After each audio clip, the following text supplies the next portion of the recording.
السلام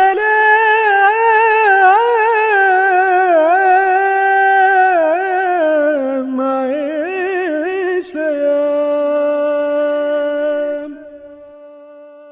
رمضان المبارک کا خصوصی پروگرام غزوات مقدس، مومن کی زندگی کا جو لاہ عمل قرآن مجید میں مرتب کیا ہے وہ اتنا جامع اور اکمل ہے کہ ہر پہلو سے زندگی اور زندگی کے تمام تر متعلقہ امور کا احاطہ ہو جاتا ہے۔ یہی وجہ ہے کہ مومن کا جاگنا سونا ہی نہیں، جینا مرنا بھی اللہ ہی کے لیے ہے۔ اسلامی عقائد نہ صرف روحانی غذا کی حیثیت رکھتے ہیں بلکہ ان پر عامل ہونے والے کی زندگی دنیاوی اعتبار سے بھی درخشاں اور تابہ گزرتی ہے۔ غزوات مقدس ہماری زندگی کے اس پہلو کی جانب واضح اشارہ کرتے ہیں جسے اختیار کر لینے میں ہی بقائے حیات اور ذریعہ نجات ہے۔ ان غزوات سے ہمیں سیاسی اثرات اور دوران جنگ اسلامی اخلاق و سلوک، مساوات، افواج کی تربیت اور سائنٹیفک سفارائی، وفائے عہد اور صلح جوئی، مغلوب و مفتوح سے برتاؤ، تخت و تاج اور تخریب سے گریز کرنا ہی غزوات مقدس سے ہمیں تعلیم ملی ہے۔ صلح حدیبیہ، اسے قرآن حکیم میں فتح مبین کہا گیا۔ حضور اکرم صلی اللہ علیہ وآلہ وسلم اور صحابہ کرام کو مکہ المکرمہ سے بچھڑے 6 سال ہو چکے تھے۔ حج کی تمنا آپ صلی اللہ علیہ وآلہ وسلم اور صحابہ کرام کے دلوں میں شدت پکڑتی جا رہی تھی۔ حج زمانہ جاہلیت سے ہی عربوں کا قومی شعار تھا، دشمن کو بھی اس کی ادائیگی سے نہیں روکا جاتا تھا، گویا مسلمانوں کو بھی حج کرنے کا حق تھا۔ چنانچہ رسول کریم صلی اللہ علیہ وآلہ وسلم نے مدینے اور آس پاس کی بستیوں میں حج پر جانے کا اعلان کرا دیا، جس کے نتیجے میں 1400 مسلمان آپ صلی اللہ علیہ وآلہ وسلم کے ساتھ ہو گئے۔ قریش مکہ کی تسلی کے لیے آپ صلی اللہ علیہ وآلہ وسلم کے حکم پر سب نے مدینے سے احرام بھی باندھ لیے اور قربانی کے جانور بھی ساتھ لے لیے، سوائے نیام کی تلوار کے کوئی ہتھیار ساتھ نہ لیا، اور ذیقت کی چاند رات کو مکہ روانہ ہوئے۔ مگر ان سب تدابیر کے باوجود قریش مکہ کو حضور اکرم صلی اللہ علیہ وآلہ وسلم کی مکہ آمد سخت ناگوار گزری۔ انہوں نے طے کر لیا کہ آپ صلی اللہ علیہ وآلہ وسلم یا دیگر مسلمانوں کو حدود حرم میں داخل نہیں ہونے دیا جائے گا، اور ایک دستہ خالد بن ولید کی قیادت میں کرال غیگ میم بھیج دیا۔ یہ اطلاع آپ صلی اللہ علیہ وآلہ وسلم کو عین صفان کے مقام پر مل گئی، اور آپ صلی اللہ علیہ وآلہ وسلم نے مکے کا عام راستہ چھوڑ کر سنیت المرار کا راستہ اختیار کیا اور حدیبیہ پہنچ کر قیام فرمایا۔ حدیبیہ مکہ المکرمہ کے مغرب کی طرف 12 میل کے فاصلے پر ایک کنواں تھا، اسی کے نام پر آبادی کو بھی حدیبیہ کہا جانے لگا۔ یہ مکے کو جدہ سے ملانے والی سڑک پر واقع ہے۔ حدیبیہ میں سب سے پہلے بنو خزاعہ کے سردار بدیل اپنے ساتھیوں کے ساتھ حاضر ہوئے، جن کے ذریعے حضور اکرم صلی اللہ علیہ وآلہ وسلم نے اپنے مقصد سفر سے مطلع کیا۔ یہ پیغام سن کر قریش نے اپنے ایک سردار عمرو بن مسعود کو بھیجا، جس نے نبی پاک صلی اللہ علیہ وآلہ وسلم سے انتہائی گستاخی سے بات کی۔ اس پر حضرت ابو بکر صدیق رضی اللہ تعالیٰ عنہ اور حضرت مغیرہ بن شعبہ نے عروہ کو سخت سست کہا، تو عروہ نے مکے جا کر قریش کو پوری بات بتا دی، لیکن قریش نے آپ صلی اللہ علیہ وآلہ وسلم کی کسی بات پر دھیان نہ دیا۔ پھر آپ صلی اللہ علیہ وآلہ وسلم نے خراش بن امیہ خزاعی کو قاصد بنا کر قریش کے پاس بھیجا، تو قریش اس کے قتل پر آمادہ ہو گئے۔ خراش وہاں سے چھٹ کر رسول اکرم صلی اللہ علیہ وآلہ وسلم کے پاس واپس آئے۔ اب قریش نے ایک اور شرارت کی اور 40-50 آدمی اسلامی لشکر کی طرف روانہ کیے، تاکہ کوئی صحابی رسول ہاتھ لگ جائے تو گرفتار کیا جا سکے۔ ان لوگوں نے مسلمانوں کے قریب پہنچ کر پتھر برسانے شروع کر دیے۔ صحابہ کرام نے انہیں گرفتار کر کر حضور اکرم صلی اللہ علیہ وآلہ وسلم کی خدمت میں پیش کیا، مگر آپ صلی اللہ علیہ وآلہ وسلم نے انہیں معاف کر دیا۔ آپ صلی اللہ علیہ وآلہ وسلم نے ایک مرتبہ پھر مفاہمت کی کوشش کی اور حضرت عثمان کو ایلچی بنا کر بھیجا۔ حضرت عثمان رضی اللہ تعالیٰ عنہ نے قریش مکہ کو حضور اکرم صلی اللہ علیہ وآلہ وسلم کا پیغام دیا تو وہ بولے، اے عثمان، ہم محمد صلی اللہ علیہ وآلہ وسلم اور ان کے ساتھیوں کو تو اجازت نہیں دیں گے، البتہ تم چاہو تو خانہ کعبہ کی زیارت کر سکتے ہو۔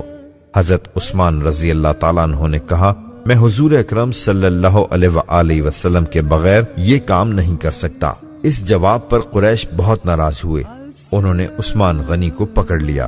ادھر مسلمانوں کو یہ اطلاع ملی کہ حضرت عثمان شہید کر دیے گئے ہیں تو مسلمانوں میں غم و غصے کی لہر دوڑ گئی۔ اس موقع پر اللہ کے رسول صلی اللہ علیہ وآلہ وسلم نے فرمایا، میں اس وقت تک یہاں سے نہیں جاؤں گا جب تک مشرکین سے عثمان کے خون کا بدلہ نہ لے لوں۔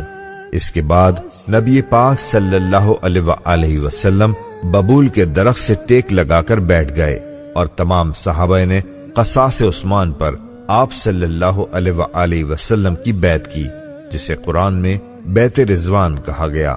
سورہ فتح میں اس کا ذکر فرمایا گیا ہے، جس کا ترجمہ ہے اللہ مسلمانوں سے راضی ہوا جب وہ درخت کے نیچے آپ صلی اللہ علیہ وآلہ وسلم کے ہاتھ پر بیعت کر رہے تھے، پس اللہ تعالیٰ نے ان کے قلوب کا حال جان لیا، ان پر تسلی نازل فرمائی اور انہیں فتح عطا فرمائی۔ حضور اکرم صلی اللہ علیہ وآلہ وسلم نے حضرت عثمان رضی اللہ تعالیٰ عنہ کی جانب سے بھی بیعت کی۔ اپنے بائیں ہاتھ کو حضرت عثمان کا ہاتھ قرار دے کر اسے اپنے دائیں ہاتھ پر رکھا اور فرمایا، وہ اللہ کے رسول کی حاجت میں گئے ہیں۔ قریش نے جب اس بیعت کا حال سنا تو اپنے قاصد بھیج کر مفاہمت کی کوشش کی۔ انہوں نے سہیل بن عمرو کو چند آدمیوں کے ہمراہ آپ صلی اللہ علیہ وآلہ وسلم کی خدمت میں اس درخواست کے ساتھ بھیجا کہ آپ صلی اللہ علیہ وآلہ وسلم اس سال واپس چلے جائیں، ورنہ تمام عرب یہ کہیں گے کہ محمد صلی اللہ علیہ وآلہ وسلم نے زبردستی عمرہ کر لیا اور قریش کچھ نہ کر سکے، اس سے ہماری بڑی بدنامی ہوگی۔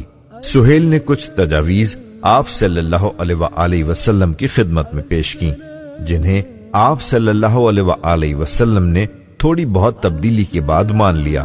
زبانی طے ہونے کے بعد اس معاہدے کو تحریری شکل میں لانا تھا، جس کے لیے حضور اکرم صلی اللہ علیہ وآلہ وسلم نے حضرت علی رضی اللہ تعالیٰ عنہ کو طلب فرمایا۔ انہوں نے سب سے پہلے بسم اللہ الرحمن الرحیم لکھی، جس پر سہیل نے اعتراض کیا۔ حضور اکرم صلی اللہ علیہ وآلہ وسلم نے سہیل کے کہنے پر حضرت علی سے بسم اللہ الرحمن الرحیم کی جگہ باسمائے الہم لکھوایا۔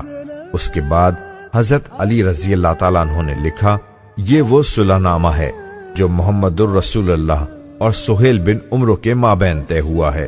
اس پر بھی سہیل کو اعتراض ہوا کہ ہم آپ صلی اللہ علیہ وآلہ وسلم کو اللہ کا رسول نہیں مانتے، اس لیے آپ صلی اللہ علیہ وآلہ وسلم اپنا اور اپنے والد کا نام لکھیے۔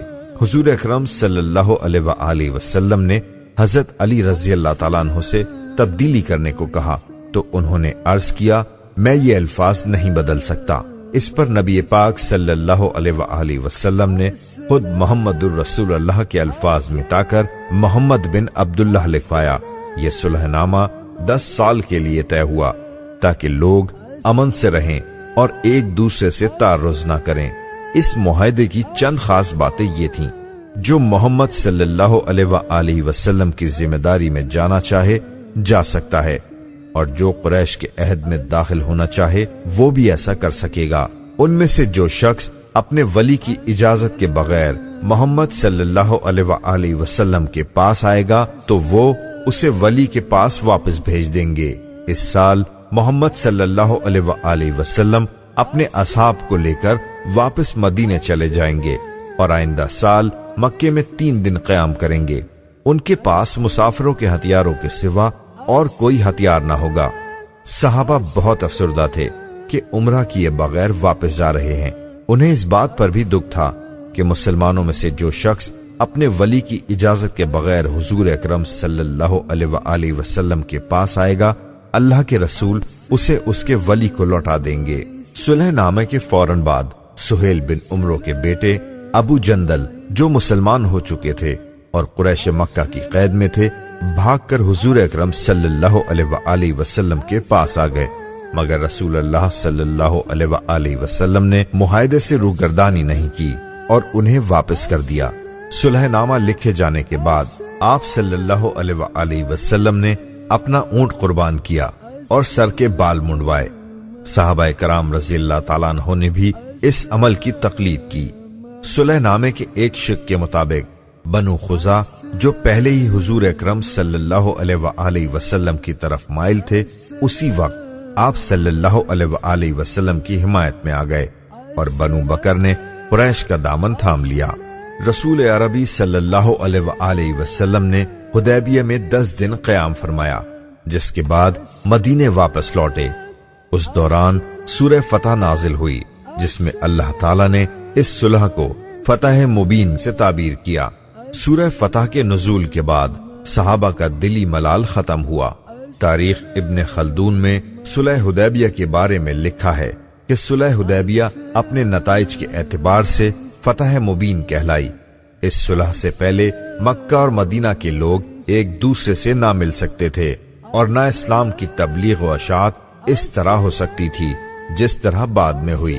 ملنے جلنے سے لوگوں پر اسلام اور مسلمانوں کی کردار کی سچائی اور نیکی ظاہر ہوئی اور لوگ جوق در جوق اسلام میں داخل ہونے لگے اور 2 سال میں مسلمانوں کی تعداد میں کافی اضافہ ہوا۔ آس پاس کے علاقوں کے حکمرانوں کو خطوط بھیجے گئے، جس کی وجہ سے اسلام کا نور عرب سے باہر بھی پھیل گیا۔ صلح حدیبیہ کے بعد ابو بصیر عتبہ بن اسد مکے سے بھاگ کر مدینہ پہنچے، لیکن حضور اکرم صلی اللہ علیہ وآلہ وسلم کے خیال سے ساحل سمندر کے قریب ایک مقام ایس میں مقیم ہو گئے، جس کے بعد مکے کے ستم زدہ مسلمانوں کو ایک ٹھکانہ مل گیا اور وہ بھاگ بھاگ کر وہاں جمع ہونے لگے۔ بعد میں انہوں نے قریش کے تجارتی قافلوں کو نشانہ بنانا شروع کر دیا اور مجبوراً قریش کو معاہدے کی شق ختم کرنی پڑی۔ اس کے بعد تمام مظلوم مسلمان مکے سے مدینے آ گئے اور قریش کا تجارتی راستہ کھل گیا۔ اسی دوران یہ حکم بھی نازل ہوا کہ نہ کافر عورتیں مسلمان کی زوجیت میں رہ سکتی ہیں اور نہ مسلمان عورتیں کافروں کے ساتھ۔ اس کے بعد صحابہ کرام نے اپنی ان بیویوں کو طلاق دے دی جو اس وقت کفر پر قائم تھیں اور مکے میں مقیم تھیں۔ عتبہ بن ابی معیط کی بیٹی ام کلثوم رضی اللہ تعالیٰ عنہا جو مسلمان ہو چکی تھیں، ہجرت کر کے مدینے پہنچی تو ان کے بھائی عمارہ اور ولید نے حضور اکرم صلی اللہ علیہ وآلہ وسلم سے انہیں واپس بھیجنے کی درخواست کی، تو آپ صلی اللہ علیہ وآلہ وسلم نے انکار فرما دیا، کیونکہ واپس بھیجنے کی شق صرف مردوں کے لیے تھی، عورتوں کے لیے نہیں۔ صلح حدیبیہ ہی دراصل فتح مکہ کا سبب بنی، جس کے باعث پورا عرب مسلمانوں کے زیر نگیں آ گیا۔ السلام السلام السلام